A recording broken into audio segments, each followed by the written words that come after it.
¿Qué secreto escondía el testamento de un rico hacendado que transformaría la vida de un guerrero rechazado y una viuva desesperada en el vasto desierto mexicano? Cuéntanos en los comentarios desde qué ciudad nos estás viendo. Mi nombre es Ayanish, aunque los mexicanos me conocen como Esteban Montoya. Soy hijo de dos mundos y ciudadano de ninguno. Mi madre era comanche, mi padre un comerciante español que desapareció antes de mi nacimiento. La tribu me toleraba por mis habilidades como rastreador, pero nunca me aceptó completamente. Los mexicanos me veían como salvaje. Era 1847, y yo vagaba por el norte de México como un lobo solitario. Esa mañana de octubre, mientras seguía las huellas de un venado cerca del río Conchos, el viento me trajo un sonido que no debería estar ahí. Gemidos humanos. Me detuve, agudizando mis sentidos como me había enseñado mi madre. No eran lamentos de animal herido, era una mujer. Seguí el sonido hasta una pequeña hondonada protegida por mezquites. Lo que vi me heló la sangre. Una joven mexicana, claramente embarazada, yacía sobre un zarape raído bajo el sol despiadado. Su piel estaba quemada, sus labios agrietados sangraban, y sus ojos tenían esa mirada vidriosa que precede a la muerte. Junto a ella había una pequeña canasta con provisiones prácticamente vacías y una carta arrugada. Me acerqué con cautela.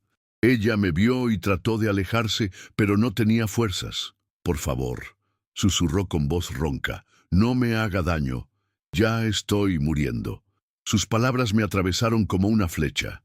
Reconocí el acento refinado de la ciudad, pero también la desesperación de quien ha perdido todo.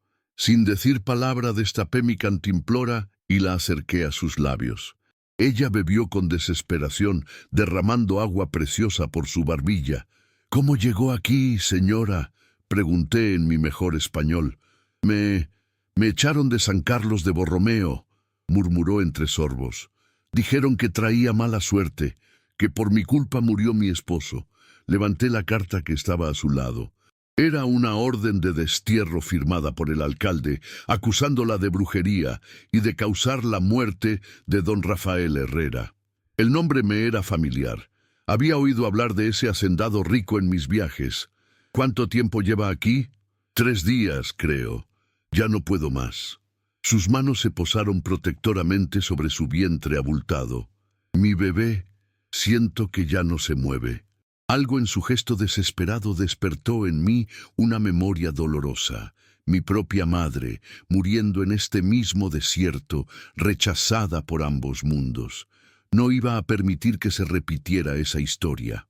«¿Puede caminar?». Ella negó débilmente con la cabeza. Sin más palabras, la levanté en brazos. Era sorprendentemente liviana para estar embarazada, señal de que llevaba días sin comer adecuadamente. Ella se tensó al principio, pero luego se relajó contra mi pecho. «¿A dónde me lleva?», preguntó con voz apenas audible. «A un lugar seguro». Conocía una cueva a media jornada de ahí, junto a un manantial natural. Era mi refugio cuando necesitaba descansar durante mis largos viajes. Caminé durante horas bajo el sol implacable, deteniéndome solo para darle agua y verificar que siguiera consciente. Cuando llegamos a la cueva, el sol comenzaba a ocultarse tras las montañas distantes. Coloqué mi zarape en el suelo más suave y la recosté con cuidado. Encendí una pequeña fogata y puse a hervir agua en mi olla de barro.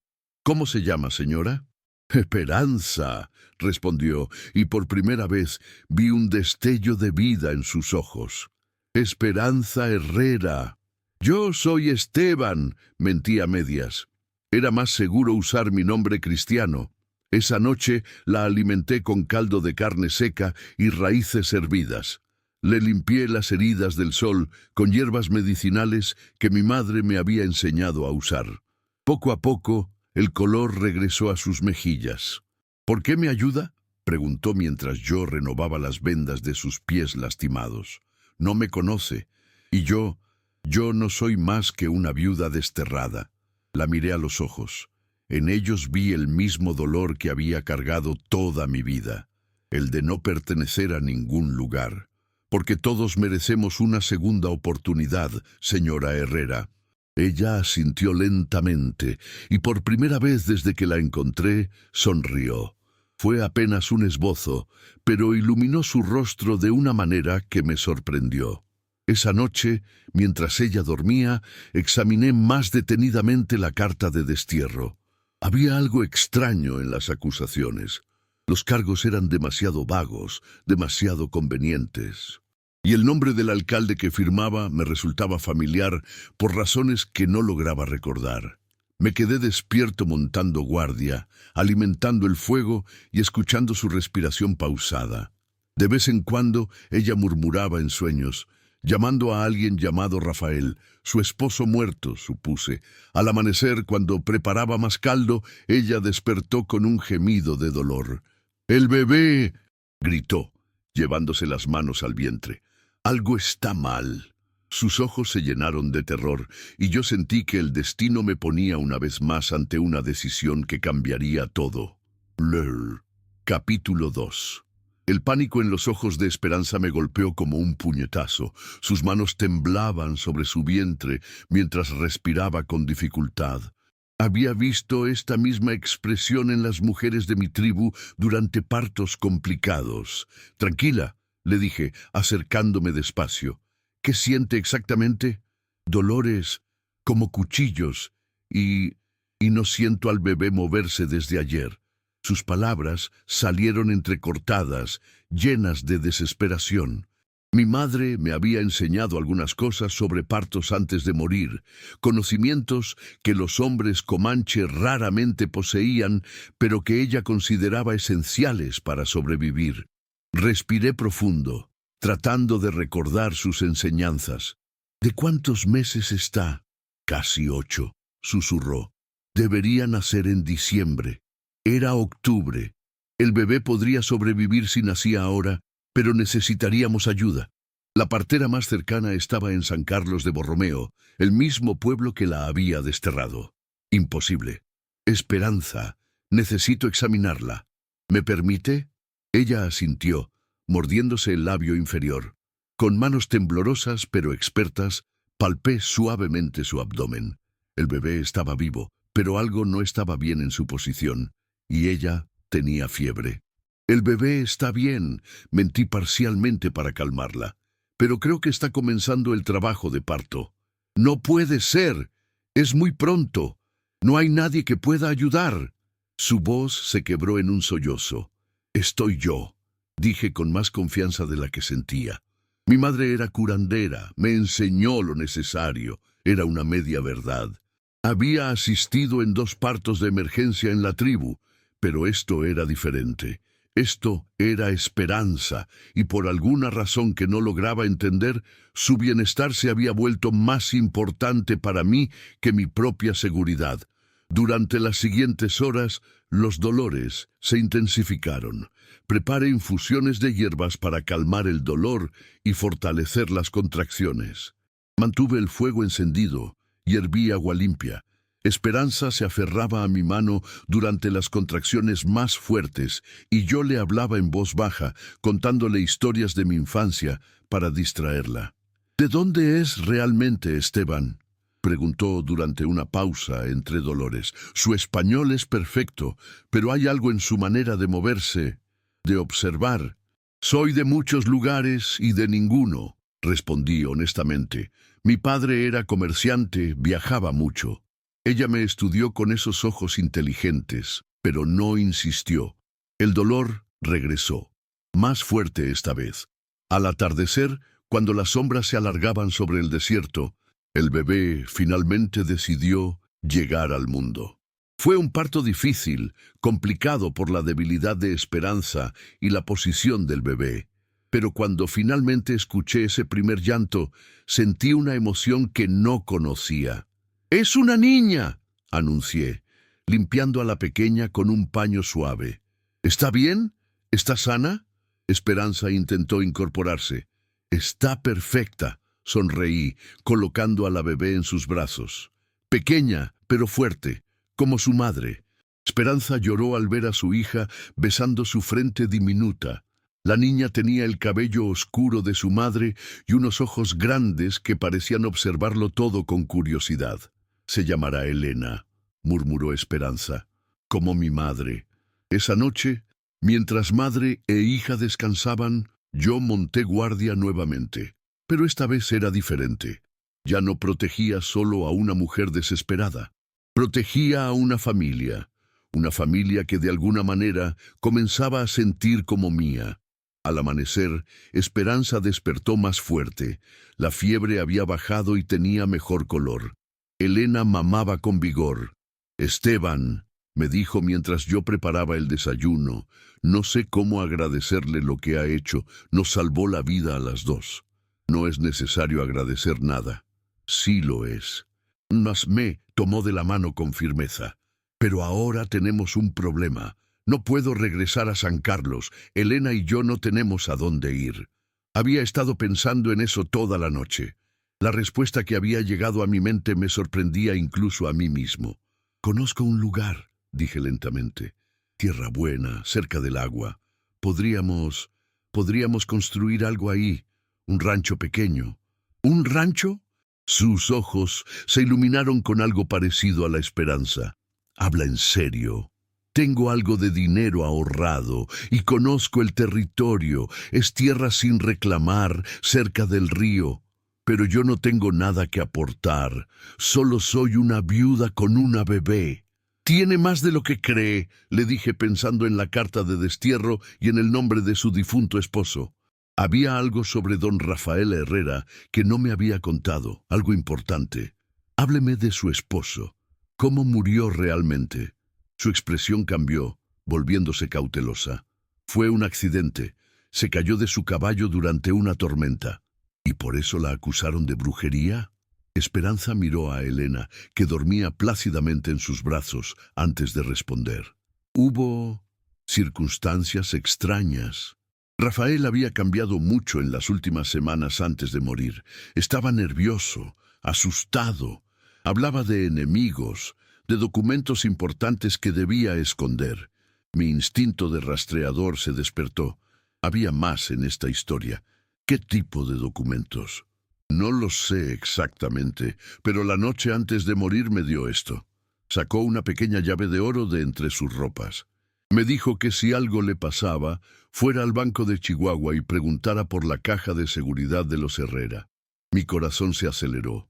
Una caja de seguridad en el banco más importante del norte de México. Don Rafael Herrera había sido más rico de lo que cualquiera imaginaba. «Esperanza», dije cuidadosamente, «creo que su esposo le dejó más que solo recuerdos». En ese momento el sonido de cascos de caballos resonó desde la distancia. Alguien se acercaba a nuestro refugio y por el ruido eran varios jinetes. Esperanza palideció al escuchar las voces que se acercaban. «¡Es Joaquín Vasconcelos!», susurró aterrorizada. «El hombre que convenció al pueblo de desterrarme. ¡Nos encontró!». Capítulo 3. El nombre de Joaquín Vasconcelos me heló la sangre. Había oído hablar de él en mis viajes. Un hombre sin escrúpulos que se había enriquecido apropiándose de tierras de viudas y huérfanos. Si había venido hasta aquí, no era para ofrecer condolencias. «Quédese aquí con Elena», le susurré a Esperanza tomando mi rifle. «No salga, pase lo que pase». «Esteban, no. Son 5 hombres armados. Lo matarán. Confíe en mí». Salí de la cueva con las manos parcialmente levantadas, pero manteniendo el rifle a la vista. Los 5 jinetes se detuvieron a unos 20 metros. Vasconcelos era exactamente como me lo había imaginado. Un hombre corpulento de mediana edad, con bigote bien cuidado y ropa cara que contrastaba con la rudeza del desierto. «Usted debe ser el salvaje que se llevó a la bruja», gritó desde su caballo.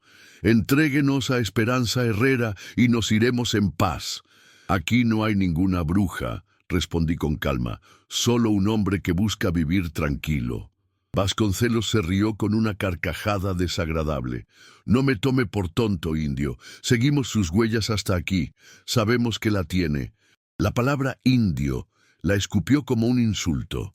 Había enfrentado ese desprecio toda mi vida, pero ahora tenía algo más importante que proteger que mi orgullo. ¿Por qué la busca con tanto empeño? Una simple viuda no debería importarle tanto a un hombre importante como usted. Los ojos de Vasconcelos se entornaron peligrosamente. Esa mujer tiene algo que me pertenece. Documentos que su esposo robó antes de morir. Ahí estaba la verdad. No se trataba de brujería ni supersticiones. Se trataba de dinero y poder. ¿Qué documentos? Eso no es asunto suyo. Entréguemela o tendremos que tomarla por la fuerza. Sus hombres comenzaron a dispersarse, rodeando la entrada de la cueva. Eran pistoleros profesionales. Lo podía ver en sus movimientos coordinados. Pero también pude ver que subestimaban a un simple indio. «Señor Vasconcelos», dije, dando un paso hacia adelante, «creo que hay un malentendido. ¿Por qué no hablamos como hombres civilizados?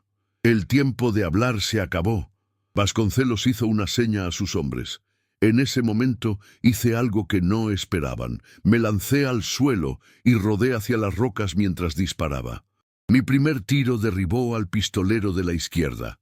Los años, viviendo en el territorio comanche, me habían enseñado a moverme como parte del paisaje.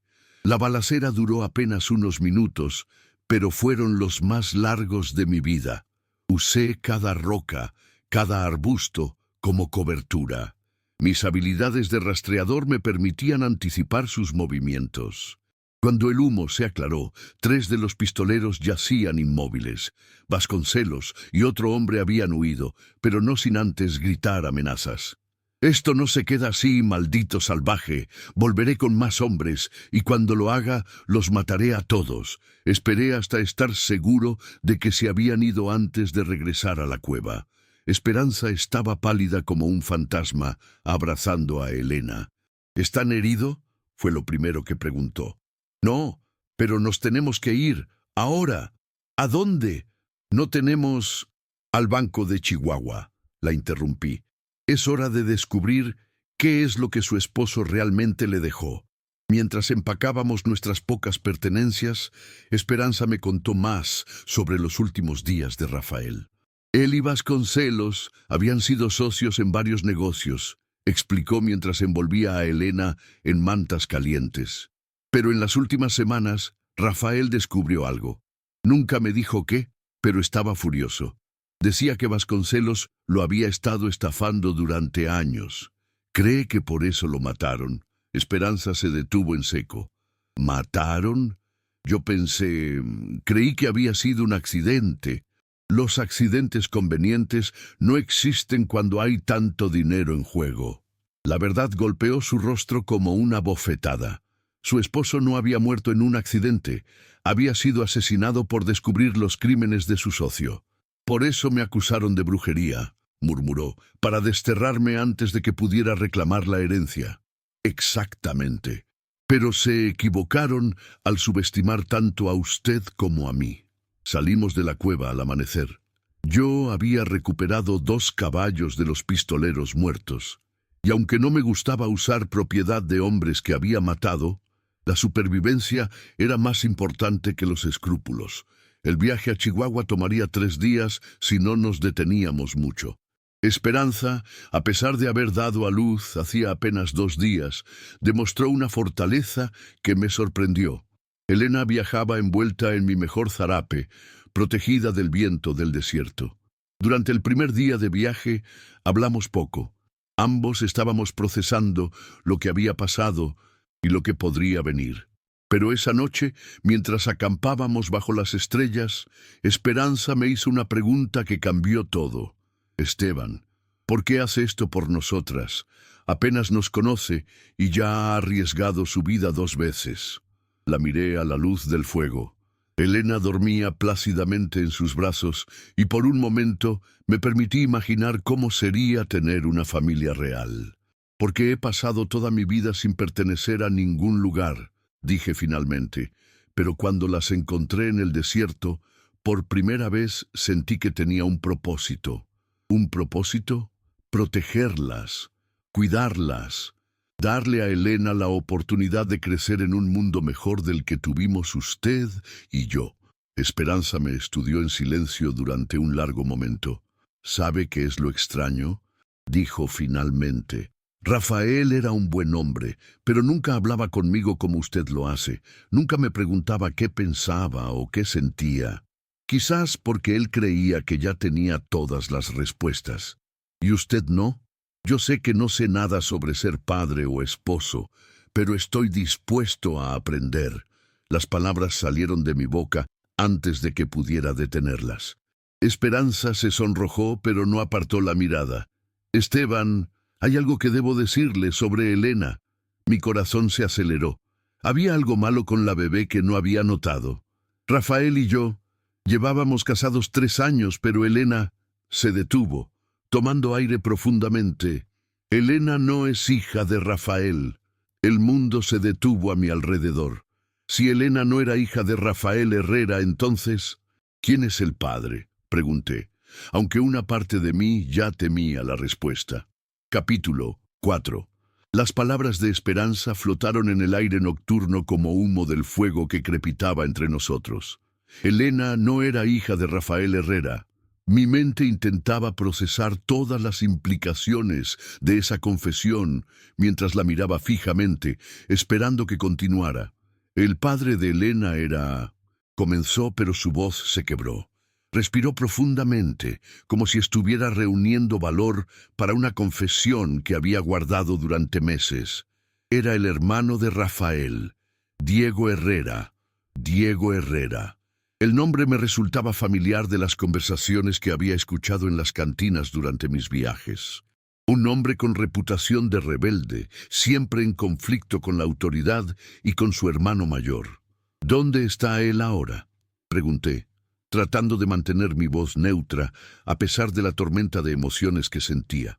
Murió 6 meses antes que Rafael, en una pelea con pistoleros en Sonora. Sus ojos se llenaron de lágrimas. Era un hombre bueno, pero impulsivo. Rafael nunca supo la verdad sobre Elena. Creía que era suya. ¿Cómo es que usted y Diego...? Rafael viajaba mucho por sus negocios. Podía estar fuera durante semanas. Diego me hacía compañía, me protegía cuando Rafael no estaba. Se secó las lágrimas con el dorso de la mano. No era mi intención que pasara, pero Diego era diferente, dulce, atento. Me escuchaba cuando hablaba. Entendí lo que no estaba diciendo. Rafael había sido un esposo ausente, más interesado en sus negocios que en su joven esposa. Diego había llenado ese vacío emocional. ¿Alguien más sabe la verdad? Solo el médico que me atendió durante el embarazo, el doctor Mendoza, pero él murió de fiebre hace 3 meses. Esperanza me miró con ojos suplicantes. Esteban, ¿esto cambia algo? ¿Sobre lo que me dijo sobre aprender a ser padre? La pregunta me desarmó completamente. Miré a Elena, que dormía sin saber que su mundo había cambiado con esa revelación. Luego miré a Esperanza, vulnerable y hermosa a la luz del fuego. No, dije finalmente, no cambia nada. Elena necesita un padre, y usted necesita a alguien que las proteja. El pasado es el pasado. El alivio que se reflejó en su rostro fue como el amanecer después de una noche tormentosa. Pero hay algo más, continuó, y mi corazón se preparó para otra revelación. Diego me dijo algo antes de morir. Dijo que Rafael tenía un testamento secreto, diferente al que conocía todo el mundo, un testamento que incluía propiedades que ni siquiera Vasconcelos sabía que existían. ¿Qué tipo de propiedades?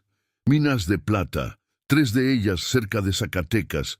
Diego dijo que Rafael las había comprado en secreto, usando nombres falsos para que Vasconcelos no se enterara. Mi mente comenzó a trabajar rápidamente. Si Rafael había escondido minas de plata de su socio, eso explicaría por qué Vasconcelos estaba tan desesperado por encontrar a Esperanza. No se trataba solo de robar una herencia, se trataba de una fortuna oculta. Diego sabía dónde estaban los documentos de esas minas.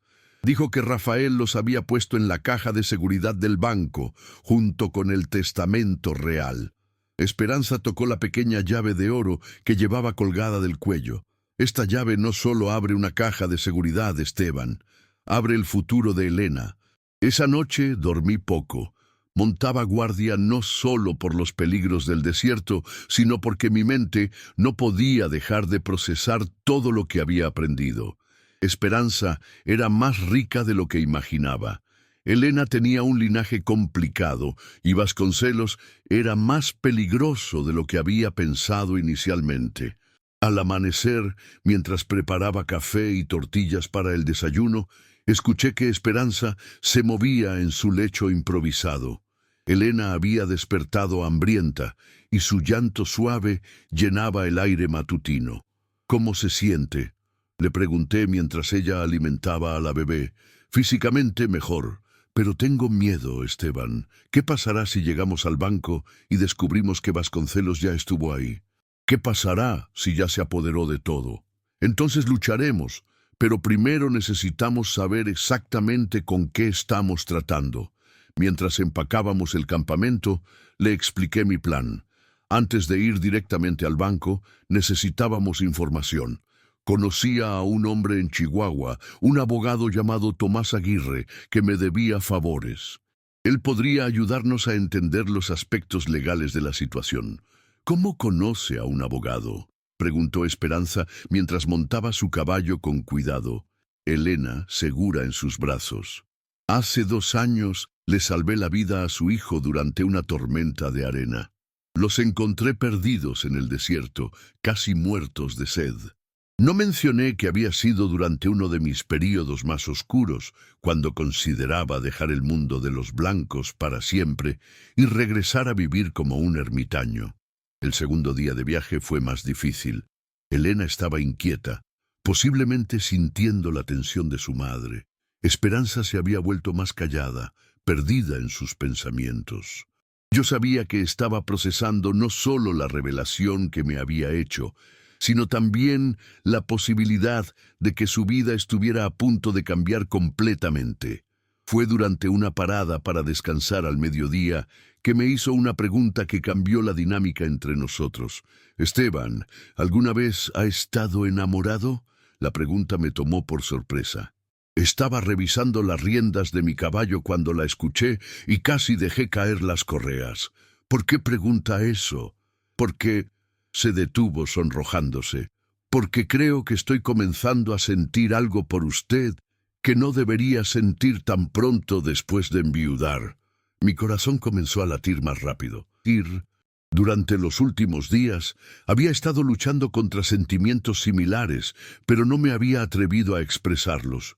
«Esperanza, sé que es muy pronto, sé que apenas nos conocemos, pero usted ha hecho más por Elena y por mí en estos pocos días que cualquier otro hombre en toda mi vida». Me acerqué a ella, que estaba sentada en una roca con Elena en sus brazos. La luz del sol del desierto creaba un halo dorado alrededor de su cabello oscuro. Para responder su pregunta, dije suavemente: «No, nunca he estado enamorado, pero creo que estoy comenzando a entender lo que significa». Ella levantó la mirada hacia mí, y por un momento el mundo desapareció. Solo existíamos nosotros tres, ella, Elena y yo, bajo el cielo infinito del desierto mexicano. «¿Qué vamos a hacer con estos sentimientos?», preguntó en voz baja. «Vamos a dejar que crezcan», respondí, sorprendiéndome a mí mismo con mi honestidad. «Pero primero vamos a asegurar el futuro de Elena. Vamos a reclamar lo que le pertenece y vamos a construir una vida donde ella pueda crecer segura y feliz. ¿Una vida juntos? Si usted lo desea». Esperanza sonrió y fue como si el sol hubiera salido por segunda vez ese día. «Sí», susurró, «eso es exactamente lo que deseo». El resto del viaje hacia Chihuahua transcurrió en un estado de expectativa silenciosa. Hablábamos más, reíamos más, y comenzamos a planear no solo cómo reclamar la herencia de Elena, sino cómo construir el rancho que había mencionado. «Podríamos criar ganado», sugirió Esperanza mientras cabalgábamos lado a lado, «y cultivar maíz y frijoles. Elena podría crecer ayudando con los animales. Y podríamos tener más hijos», añadí. Luego me sonrojé al darme cuenta de lo que había dicho. Esperanza se rió, un sonido musical que no había escuchado antes. Más hijos. Ya está planeando expandir nuestra familia. Perdón, yo no quise decir... Esteban, me interrumpió deteniéndose su caballo. Me encantaría tener más hijos. Con usted. Esa noche, cuando acampamos en las afueras de Chihuahua, ambos sabíamos que al día siguiente todo cambiaría. O bien nos convertiríamos en una familia rica con futuro asegurado, o bien descubriríamos que Vasconcelos nos había ganado la partida. ¿Está nervioso?, me preguntó Esperanza mientras yo avivaba el fuego. Terrificado, admití, pero no por el dinero, por la posibilidad de perderte a ti y a Elena. Eso no va a pasar. Pase lo que pase mañana, somos una familia. El dinero puede facilitar las cosas, pero no es lo que nos une. Tenía razón, pero ambos sabíamos que sin los recursos de la herencia de Elena, nuestra vida sería mucho más difícil. Y Vasconcelos no se rendiría fácilmente. Como si hubiera leído mis pensamientos, Esperanza añadió: «Esteban, hay algo más que debo decirle. Sobre Vasconcelos». Mi estómago se tensó. ¿Qué más podía haber? Hace años, cuando era muy joven, él intentó cortejarme antes de que conociera a Rafael, pero yo lo rechacé. Creo que parte de su obsesión por destruirme viene de esa humillación. ¿Qué tan joven era usted? 14 años. Él tenía más de 30. La rabia que sentí fue como lava corriendo por mis venas. Vasconcelos no era solo un ladrón y un asesino. Era un depredador que había estado acechando a Esperanza durante años. Por eso estoy segura de que no se rendirá, continuó. Esto es personal para él, muy personal. En la distancia, las luces de Chihuahua comenzaron a brillar en la oscuridad. Mañana enfrentaríamos nuestro destino. Pero esa noche, mientras Elena dormía entre nosotros y Esperanza se acurrucaba contra mi hombro, me permití creer que podríamos ganar esta batalla. Lo que no sabía era que Vasconcelos ya estaba en Chihuahua, esperándonos. Capítulo 5. El amanecer sobre Chihuahua fue hermoso y amenazador a la vez. Las montañas que rodeaban la ciudad se teñían de rosa y oro, pero yo no podía disfrutar de la vista. Cada sombra podía esconder a uno de los hombres de Vasconcelos.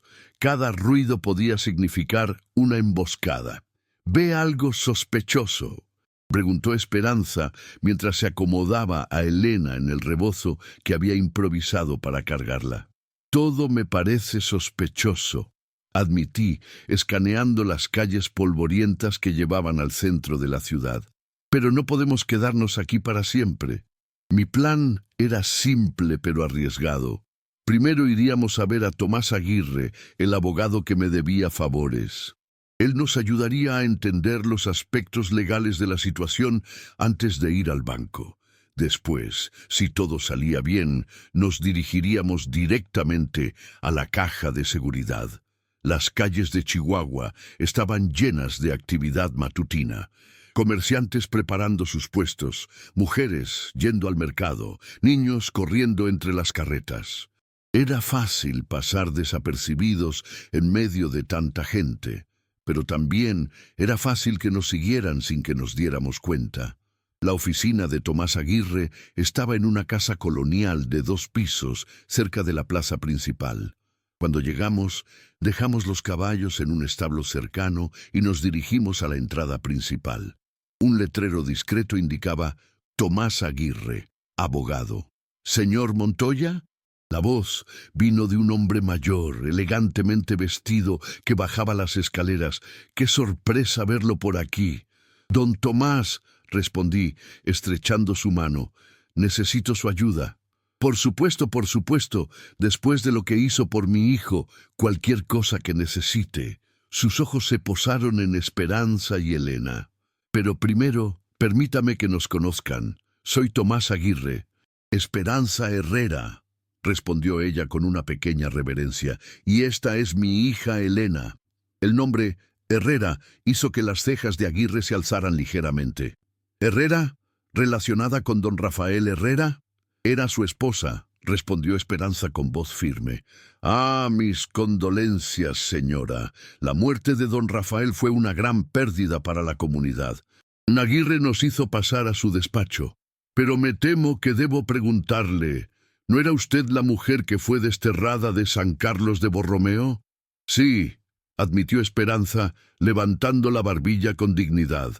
Acusada injustamente de brujería. Aguirre frunció el ceño y cerró la puerta de su oficina con cuidado. Señora Herrera, he oído rumores muy preocupantes sobre las circunstancias de su destierro y también sobre ciertos intereses que Joaquín Vasconcelos tiene en los bienes de su difunto esposo. ¿Qué ha oído exactamente?, pregunté, sintiendo que el abogado sabía más de lo que había dicho inicialmente. Que Vasconcelos está intentando reclamar las propiedades de Rafael Herrera, alegando que tenían sociedades no documentadas. También he oído que está buscando a la viuda con, digamos, intenciones que van más allá de los negocios. Esperanza y yo intercambiamos miradas. Aguirre había confirmado nuestras sospechas. «Don Tomás», dije, «necesitamos acceder a la caja de seguridad de Rafael Herrera en el banco. Esperanza tiene la llave, pero queremos asegurarnos de que todo se haga legalmente». «Interesante. ¿Puedo ver la llave?» Esperanza se la mostró, y Aguirre la examinó cuidadosamente. «Esta es definitivamente una llave del Banco de Chihuahua». Pero se detuvo, mirando a Esperanza con expresión grave. «¿Está segura de que quiere abrir esa caja? Una vez que lo haga, no podrá fingir que no sabe lo que contiene». «¿Qué quiere decir?», preguntó Esperanza. «Hace 2 semanas, Vasconcelos vino a verme. Quería que lo ayudara a impugnar el testamento de Rafael Herrera. Según él, Rafael le debía una gran cantidad de dinero y tenía documentos que lo probaban. ¿Y usted qué le dijo?». «Que necesitaría ver esos documentos antes de poder ayudarlo». Se fue furioso. Aguirre se recostó en su silla. «Pero lo que me preocupa es que mencionó algo sobre la verdadera riqueza de Rafael y sobre cómo esa mujer no sabía lo que realmente tenía». Mi sangre se enfrió. Vasconcelos sabía sobre las minas de plata. «Don Tomás», dije cuidadosamente, «¿qué pasaría si Esperanza accediera a esa caja de seguridad y encontrara, digamos, propiedades que no están listadas en el testamento público? Legalmente, todo lo que esté en esa caja de seguridad, abierta con la llave oficial, sería propiedad legítima de la viuda, pero...» Hizo una pausa significativa.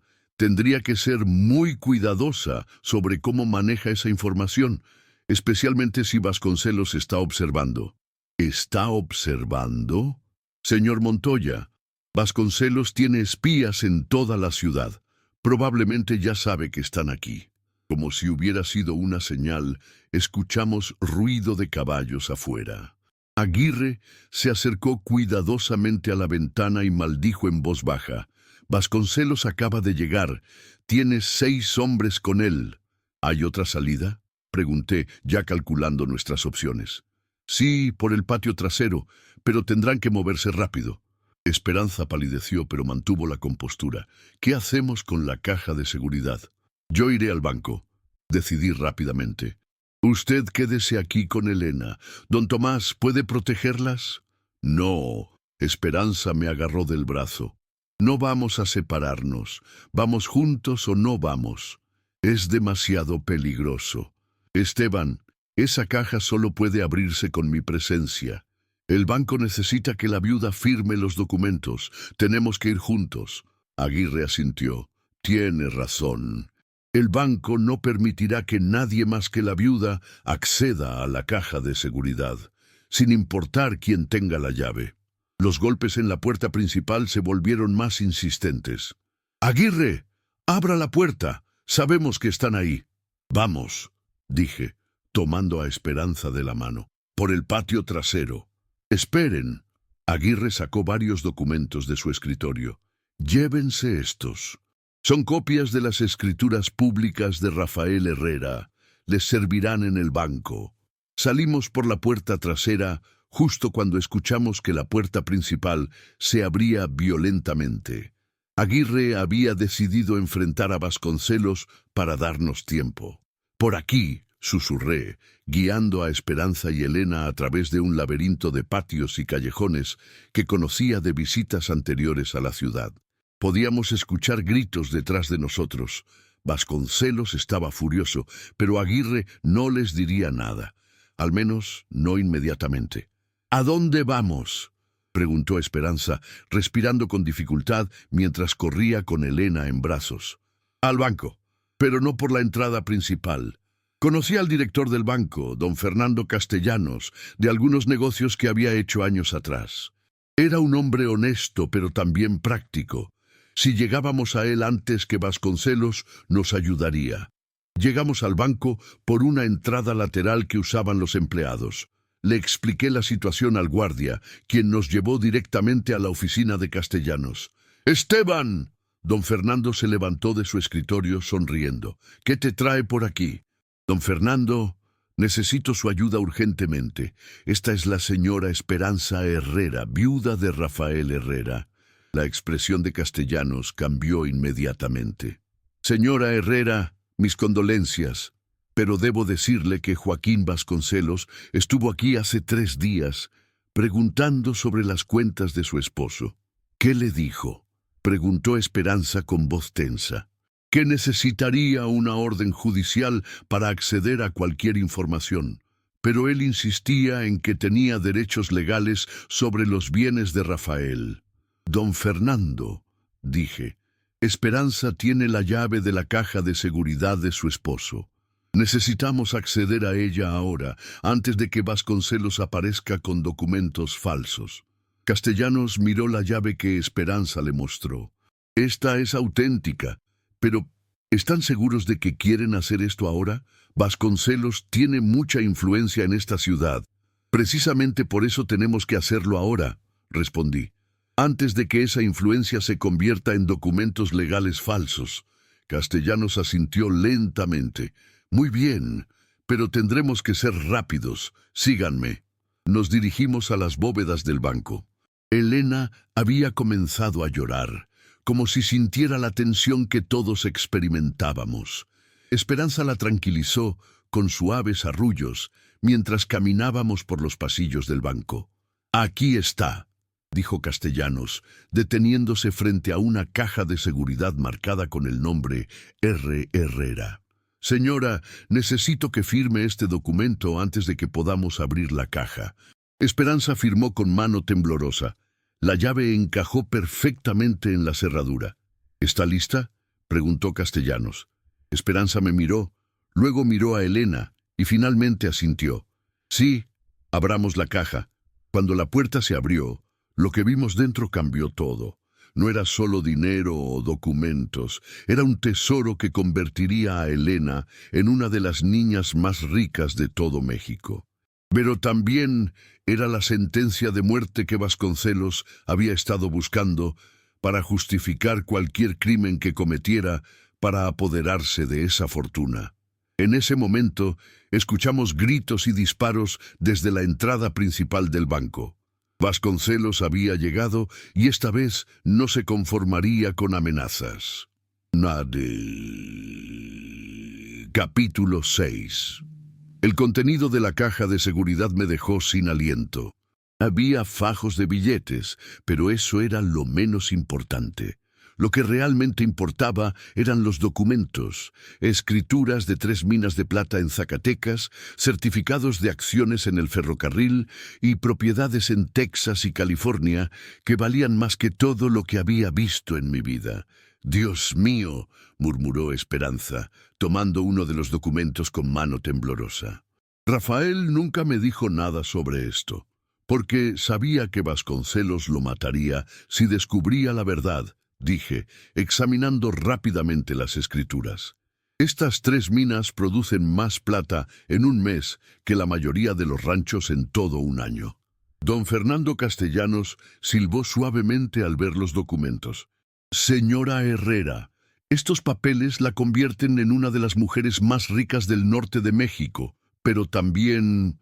Se detuvo cuando los disparos se acercaron más. También la convierten en el blanco más peligroso.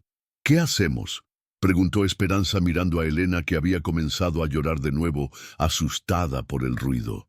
Primero, necesitamos copias de todos estos documentos, dije, tomando decisiones rápidamente. ¿Don Fernando puede hacer copias certificadas ahora mismo? Sí, pero tomará tiempo. No tenemos tiempo, interrumpí. Los disparos se habían detenido, lo que significaba que Vasconcelos probablemente había tomado control de la entrada principal. Haga las copias de los documentos más importantes, las escrituras de las minas y el testamento secreto. Mientras Castellanos trabajaba furiosamente con sus sellos y copias, yo estudié el testamento secreto de Rafael Herrera. Era una revelación tras otra. Rafael había dejado todo a Esperanza y cualquier hijo que pudiera tener, pero también había incluido una cláusula especial. Si algo le pasaba a él y si Esperanza se casaba de nuevo, la mitad de las propiedades ocultas pasarían al nuevo esposo para proteger a la familia. Esperanza, dije en voz baja, necesita leer esto. Le mostré la cláusula sobre el matrimonio. Sus ojos se abrieron con sorpresa. Rafael pensaba en todo, murmuró. Sabía que podría necesitar protección. ¿Qué significa?, preguntó Castellanos, mirando por encima de nuestros hombros. Significa que si Esperanza se casa conmigo, tendré derechos legales para proteger estas propiedades, expliqué. Vasconcelos no podría reclamar nada. Pero, ¿casarnos ahora? ¿Aquí? Esperanza me miró con una mezcla de sorpresa y esperanza. Don Fernando, dije tomando la decisión más importante de mi vida, ¿puede casarnos ahora mismo? Sí, tengo autorización legal para realizar matrimonios civiles de emergencia, pero hazlo, dijo Esperanza con determinación. Esteban, si esto protege a Elena y nos protege a nosotros, hazlo. Los pasos se acercaban por el pasillo. Vasconcelos había logrado entrar al banco y se dirigía hacia las bóvedas. Esperanza Herrera, la voz de Vasconcelos, resonó por el corredor. Sé que estás aquí, sal ahora y nadie saldrá herido. Rápido, susurré a Castellanos. ¿Qué necesita para casarnos? Solo que ambos digan sí, acepto y firmen el documento. Yo tengo la autoridad legal. Esperanza, dije tomando sus manos mientras Elena dormía en sus brazos. Sé que esto no es como soñaste que sería tu boda, pero te prometo que te amaré y protegeré a ti y a Elena con mi vida. ¿Aceptas casarte conmigo? Sí, respondió sin dudar, con lágrimas en los ojos. Sí, acepto.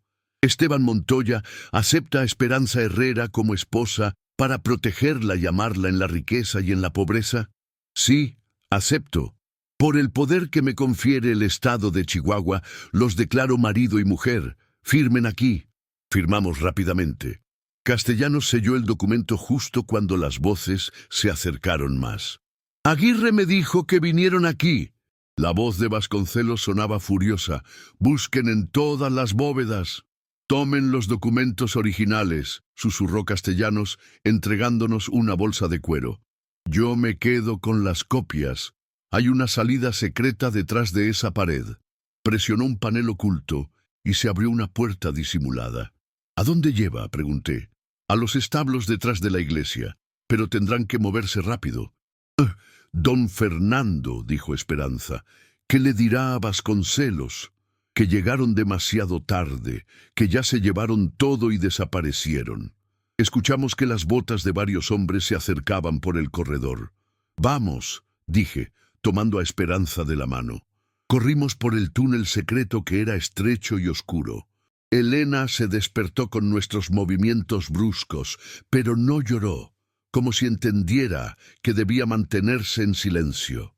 Cuando salimos a los establos de la iglesia, el sol ya estaba alto.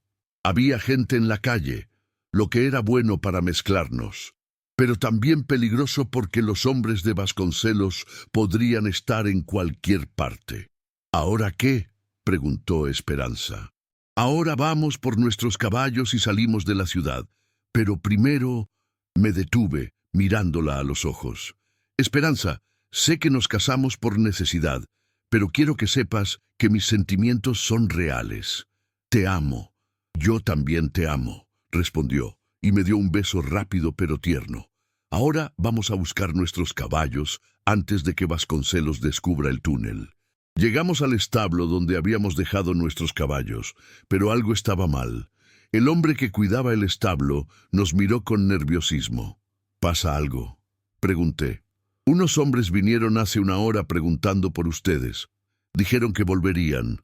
¿Cuántos hombres? 3, armados. Miré alrededor del establo. Solo había 2 salidas. La puerta principal por donde habíamos entrado y una ventana pequeña en la parte trasera.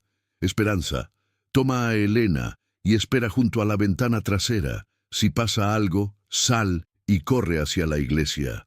¿Qué vas a hacer? Voy a preparar los caballos. Si esos hombres regresan...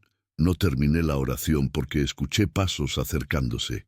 Eran varios hombres y venían directamente hacia el establo. ¡Ahí están!, gritó una voz. ¡Los encontramos! 3 pistoleros entraron al establo con las armas desenfundadas. Reconocí a uno de ellos. Era el hombre que había escapado con Vasconcelos durante la balacera en el desierto. ¿Dónde está Vasconcelos?, pregunté, ganando tiempo mientras calculaba mis opciones. Viene en camino, pero nosotros tenemos órdenes de no dejarlos escapar. ¿Órdenes de hacer qué exactamente? De traerlos vivos, si es posible, pero si no... El hombre sonrió con crueldad. Don Joaquín dijo que lo importante es recuperar los documentos. En ese momento, Elena comenzó a llorar. El sonido del bebé distrajo a los pistoleros por un segundo y yo aproveché. Me lancé hacia el primero, derribándolo antes de que pudiera disparar. Los otros 2 levantaron sus armas, pero el espacio cerrado del establo jugaba a mi favor. Conocía cada viga, cada rincón. La pelea fue brutal pero rápida. Cuando terminó, los 3 hombres estaban inconscientes y yo tenía un corte en la mejilla. ¡Esteban! Esperanza corrió hacia mí. ¿Está herido? Estaré bien, pero tenemos que irnos ahora. Ensillamos rápidamente los caballos y salimos del establo por la puerta trasera. Pero cuando llegamos a la calle, vimos que Vasconcelos y más hombres se acercaban desde la dirección opuesta. ¡Ahí están!, gritó Vasconcelos. ¡No los dejen escapar! ¡Agárrese fuerte!, le grité a Esperanza mientras espoleaba mi caballo. Salimos al galope por las calles de Chihuahua, con las balas silbando a nuestro alrededor. Esperanza cabalgaba como una amazona, protegiendo a Elena con su cuerpo mientras maniobraba su caballo con habilidad. ¡Hacia las montañas!, grité, indicando la dirección. Si llegábamos a las montañas, podríamos usar mi conocimiento del terreno para perderlos. Pero primero teníamos que salir de la ciudad. Saltamos una cerca, giramos por un callejón y finalmente llegamos a campo abierto. Los cascos de nuestros caballos levantaban nubes de polvo mientras galopábamos hacia las montañas distantes. ¡No pueden escapar!, gritó Vasconcelos detrás de nosotros. ¡Conozco todos los caminos! Pero había algo que Vasconcelos no sabía. En mi alforja, junto con los documentos que habían convertido a Elena en heredera de una fortuna, llevaba también un mapa que había encontrado en la caja de seguridad. Un mapa que mostraba la ubicación exacta de las minas de plata. Y según ese mapa, la mina más grande estaba exactamente hacia donde nos dirigíamos. Si podíamos llegar ahí, no solo estaríamos seguros, estaríamos en casa. Pero primero teníamos que sobrevivir a la persecución más peligrosa de nuestras vidas. Capítulo 7. Los caballos espumeaban por la boca cuando finalmente llegamos a las estribaciones de la Sierra Madre. El sol comenzaba a declinar, pintando las rocas de un color rojizo que parecía sangre. Esperanza había cabalgado como una guerrera, protegiendo a Elena mientras maniobraba su caballo por terreno cada vez más difícil. «¿Cuánto falta?», preguntó, con voz ronca por el polvo del camino. Saqué el mapa de la alforja y lo estudié cuidadosamente. Según los marcadores que había dejado Rafael Herrera, la mina principal estaba a menos de 1 hora de camino, escondida en un cañón que solo se podía acceder por un sendero estrecho. Muy poco, respondí, pero tenemos que llegar antes de que oscurezca. En estas montañas, la noche puede ser mortal. Detrás de nosotros, las voces de Vasconcelos y sus hombres se hacían más débiles, pero no habían abandonado la persecución. Conocía su tipo. Hombres desesperados que preferían morir antes que regresar con las manos vacías. «Esteban», dijo Esperanza mientras comenzábamos a subir por un sendero rocoso, «¿qué pasará si llegamos a la mina y no es lo que esperamos?» «Sí, entonces construiremos algo nuevo con nuestras propias manos», respondí sin dudar, pero tengo fe en que Rafael sabía lo que hacía. Elena había estado sorprendentemente tranquila durante todo el viaje, como si entendiera que dependía de nuestro silencio. Ahora dormía profundamente en los brazos de su madre, envuelta en mi zarape. El sendero se volvió más traicionero. Tuvimos que desmontar y guiar los caballos a pie por secciones donde el camino era apenas una cornisa en la roca. Pero finalmente, cuando el sol tocaba las cimas de las montañas distantes, llegamos a la entrada del cañón. «¡Dios mío!», exclamó Esperanza. Lo que vimos superó todas nuestras expectativas. La mina no era solo un agujero en la roca. Rafael Herrera había construido una operación completa. Edificios para los trabajadores, establos, incluso una casa grande construida en la ladera de la montaña. Y lo más importante, había gente. «¡Patrón!», gritó un hombre mayor que se acercaba corriendo. «Pensamos que no vendría nunca». «¿Conoce a mi esposo?», preguntó Esperanza desmontando con cuidado. «Soy Miguel Herrera, señora, capataz de la mina. Don Rafael me envió aquí hace 2 años con instrucciones específicas: mantener la mina funcionando y esperar a que viniera su esposa con una llave de oro». Esperanza sacó la llave y los ojos de Miguel se iluminaron. «Sí, esa es la llave. Don Rafael dijo que usted vendría y que cuando lo hiciera me daría nuevas instrucciones». «¿Qué instrucciones?», pregunté. «Que si venía con un hombre que la protegiera, ese hombre se convertiría en el nuevo patrón de la mina, que usted estaría en peligro y necesitaría protección». Era increíble. Rafael Herrera había planeado todo, incluso la posibilidad de que Esperanza se casara de nuevo para protegerse. «Miguel», dije, «somos perseguidos por Joaquín Vasconcelos. ¿Cuántos hombres tiene aquí?» 20 trabajadores, todos armados. Don Rafael nos dijo que podría venir gente mala buscando robar la mina. ¿Hay solo una entrada a este cañón? Sí, patrón, y la tenemos vigilada. Como si hubiera sido una señal, escuchamos disparos en la distancia. Vasconcelos había encontrado la entrada del cañón. Miguel, prepare a los hombres, vienen al menos 6 pistoleros. Sí, patrón. Mientras Miguel organizaba la defensa, yo llevé a Esperanza y Elena a la casa grande. Era hermosa, construida con piedra local y madera, con vistas espectaculares del valle abajo. ¿Vivía aquí Rafael?, preguntó Esperanza, mirando los muebles cuidadosamente elegidos. No creo. Esto lo construyó para usted. Señalé una habitación claramente diseñada como nursery. Hasta preparó una habitación para Elena. Esperanza se quedó sin palabras. En un escritorio de madera tallada encontramos una carta sellada con su nombre.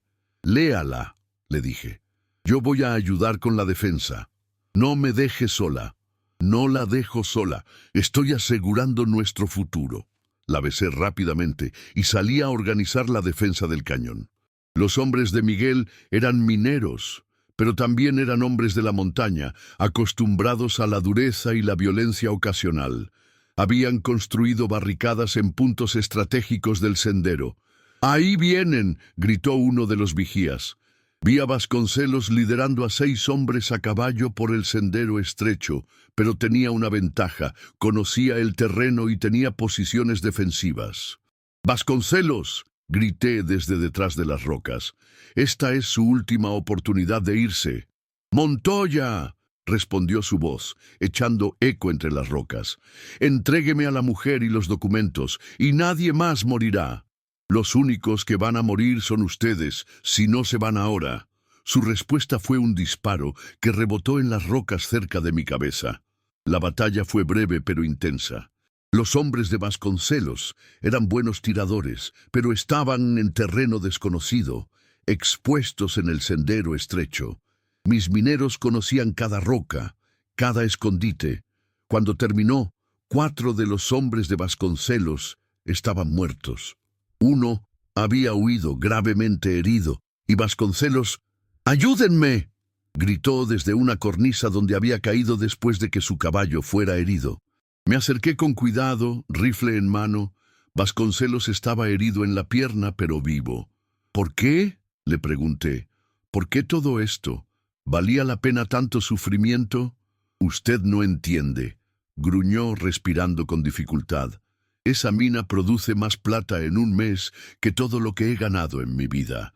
Rafael me engañó durante años, manteniéndome como socio menor, mientras él se hacía rico. Así que lo mató. Fue un accidente. Solo íbamos a hablar, pero él se puso violento. Se cayó de su caballo durante la discusión. ¿Y decidió culpar a Esperanza? Necesitaba que desapareciera antes de que pudiera reclamar la herencia, pero usted... Me miró con odio. Usted arruinó todo. No, dije, bajando mi rifle. Usted arruinó todo cuando eligió la codicia sobre la humanidad. ¿Qué va a hacer conmigo? Voy a dejarlo vivir. Pero si alguna vez regresa, si alguna vez amenaza a mi familia otra vez, lo mataré. ¿Su familia? Esperanza es mi esposa ahora. Elena es mi hija, y usted no tiene poder sobre nosotros. Vasconcelos trató de levantarse, pero la herida en la pierna era severa. Miguel, llamé al capataz, dele un caballo, que se vaya. ¿Patrón? ¿Está seguro? Sí, que se vaya con la vergüenza de haber perdido todo. Cuando regresé a la casa, encontré a Esperanza llorando sobre la carta de Rafael, pero no eran lágrimas de tristeza. ¿Qué decía?, pregunté. Que me amaba, pero que sabía que no era suficiente. Que sabía que yo necesitaba a alguien que me protegiera y me amara con pasión, que esperaba que encontrara a ese hombre. Me miró a los ojos. Dijo que cuando lo encontrara, ese hombre se convertiría en el verdadero padre de Elena. ¿Y qué piensa usted? Que Rafael tenía razón, que Elena ya encontró a su verdadero padre. Esa noche, por primera vez desde que nos conocimos, dormimos en una cama real, bajo un techo seguro. Elena durmió en su cuna, y nosotros comenzamos nuestra vida como familia verdadera. Los meses siguientes fueron de transformación. La mina producía más plata de la que habíamos soñado. Usamos las ganancias para construir un rancho en el valle, cerca del río. Contratamos familias para que trabajaran la tierra y cuidaran el ganado. ¿Sabe qué es lo más extraño?, me dijo Esperanza una tarde, mientras Elena jugaba en el pórtico de nuestra casa nueva. ¿Qué? Que todo esto comenzó con 2 personas rotas. Usted, rechazado por su tribu. Yo, abandonada para morir en el desierto. ¿Y ahora? Ahora tenemos una familia, una próspera empresa y un futuro. Sonrió. Supongo que a veces las personas rotas pueden arreglar las piezas juntas. Solo a veces. Bueno, dijo acercándose para besarme, definitivamente funcionó para nosotros. 5 años después, nuestro rancho se había convertido en un ejemplo de prosperidad y justicia. Empleábamos a más de 100 familias. Elena había crecido fuerte y hermosa, hablando español, inglés y hasta algunas palabras en comanche que yo le había enseñado. Y cuando nacieron nuestros 2 hijos, Miguel y Diego, supimos que habíamos construido algo que duraría generaciones. Vasconcelos nunca regresó. Supe por viajeros que había perdido todo su dinero en apuestas y que vivía como un borracho en una cantina de Sonora. Su orgullo había sido su perdición. En cuanto a nosotros, cada amanecer era una nueva oportunidad de agradecer por la segunda oportunidad que la vida nos había dado. Yo había pasado de ser un guerrero sin pueblo a ser el patriarca de una familia próspera. Esperanza había pasado de ser una viuda desesperada a ser la matriarca respetada de una comunidad entera. Pero más que nada, habíamos aprendido que el amor verdadero no se encuentra, se construye día a día con paciencia, sacrificio y fe mutua. Y cuando Elena me preguntó años después sobre el día que encontré a su madre en el desierto, le dije la verdad, que fue el día que encontré mi destino. Porque a veces salvar a alguien es la única manera de salvarse a sí mismo. Esperamos que hayas disfrutado esta historia de amor y redención en el Vejo Oeste mexicano. ¿Qué parte de la aventura de Esteban y Esperanza te emocionó más? Cuéntanos en los comentarios. Y no olvides suscribirte al canal para más historias épicas del Vejo Oeste. Nos vemos en la próxima aventura.